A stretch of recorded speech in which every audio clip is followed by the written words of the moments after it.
Здраво, другарчиња!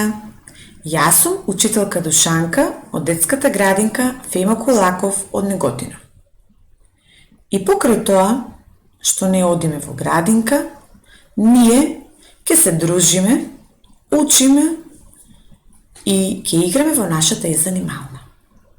Дали сте подготвени? Во ред, ајде да започнеме. Пред да ви ја раскажам приказната која што денеска ви ја подготвив, ќе ви покажам неколку вежби кои би требало вие дома да си ги правите наутро кога станувате, за да си го истегнете вашето тело. Ајде, погледнете ги, а потоа ќе продолжиме.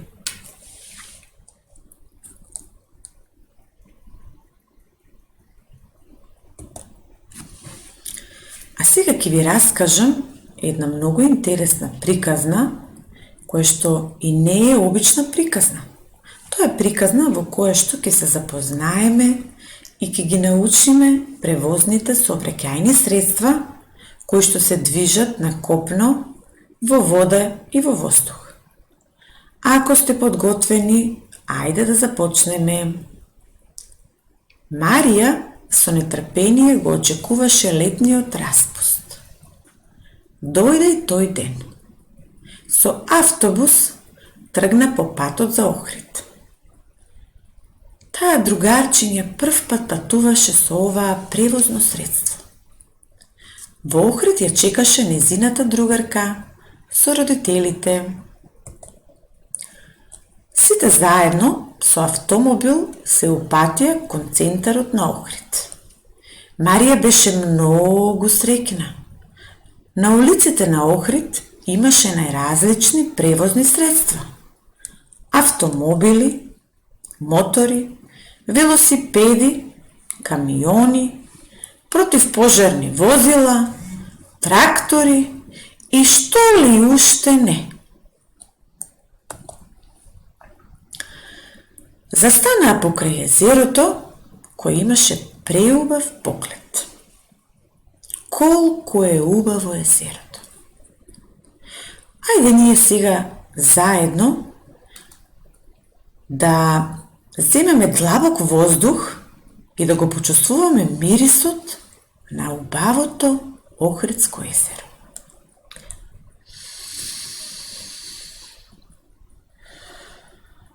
Уште еднаш.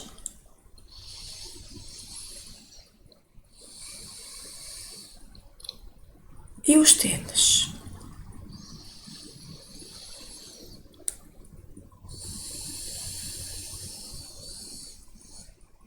Колку убаво мириса. За среќата да биде поголема, на небото се појави еден авион. А малку понатаму забележа еден хеликоптер, од кој одлетаа летоци на кој што пишуваше бесплатно возење со брод до Светинал во 12 часот. Двете другарки го прочитаа летокот и веќе на нивните лица се гледаше насмевката. Беа многу среќни и радосни. А нивните родители не можеа да им ја скратат оваа среќа. Се приближуваше 12 часот и сите заедно се качија на бродот. Од бродот Марија забележа најразлични превозни средства во водата. Таа здогледа едрилица, здогледа скутер на вода, здогледа чамец, а замислете, таа го ја виде и подморницата. Но дојде време Марија да се врати дома во Неготино. Таа дојде другарчиња со автобус, но ке си оди со воз. Сите беа многу среќни, а најмногу Марија, затоа што таа научи и виде дека постојат многу видови на сообраќајни средства во зависност од тоа каде се движат. Ајде сега сите заедно да ја испратиме Марија со возот кој патува кој незиниот град Неготино. Довидување, Марија.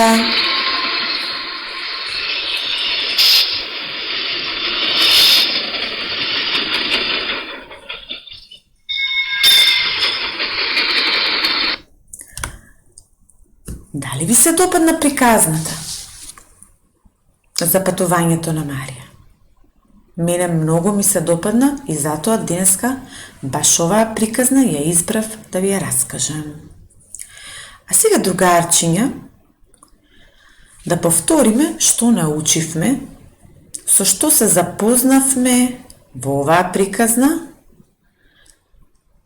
Ќе ви покажам една слика на која што ги има сите сообраќајни превозни средства кои што Марија ги сретна на оваа патување.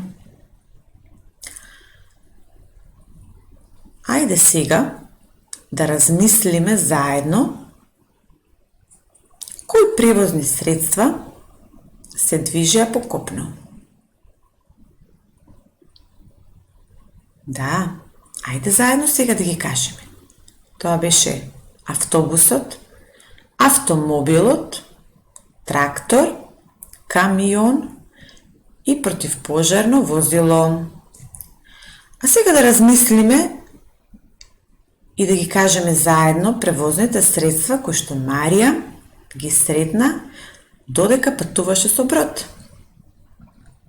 Да, тоа беа едрилица, скутер на вода, чамецот и една подморница. А додека Марија гледаше кон убавото езеро, што таа здогледа на небото? Така, таа здогледа еден авион и еден хеликоптер. Но, другарчиња, во приказната не сретнавме едно превозно средство со кое Чичко космонаут патува во Вселената. А дали знаете кој е тоа? Да, тоа е ракета. Со ракетата можеме да одиме многу далеко, дури на месечината. Но, бидејќи ние не ја сретнавме ракетата на оваа патување, ние ќе си направиме една ракета дома. За да си направиме ракета, потребно ни е ножички, лепак и хартија во боја. Секој од вас, откако ќе си ја направи оваа ракета, во боја во која што си ја замислува, ќе полета со неа високо кон Вселената. А сега, другарчиња, довидување и до следно видување. Ќе се видиме повторно.